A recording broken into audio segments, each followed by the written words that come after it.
Hello, I was just on the Investor Fuel podcast and we were talking about short-term rentals and how people should think about them if they also want to use them for personal use. Getting into a mountain market, a beach market, somewhere where you also want to enjoy. This is very prevalent in Fraser, Colorado, which is where I live.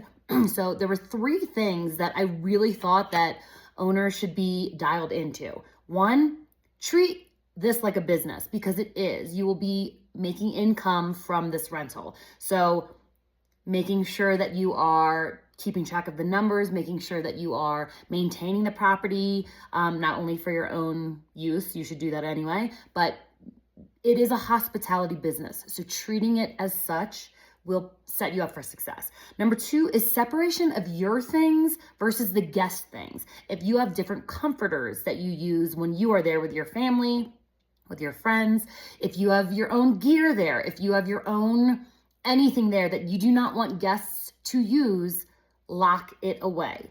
If there are spices in the kitchen, guests should assume that they should use and can use those spices. If there are things in the closets, again, that you don't want guests to use, lock them away. Make sure that you have an owner's closet, an owner's area that's locked, and just separation and making sure that you are putting that stuff away when you're not using it. Again, treating it like a hospitality business. The third is really dialing in on what's going on in your town. The high seasons, the low seasons, the nightly prices, especially if you are in a saturated market. This is huge. You cannot just set your price and think that, hey, it's always going to be booked.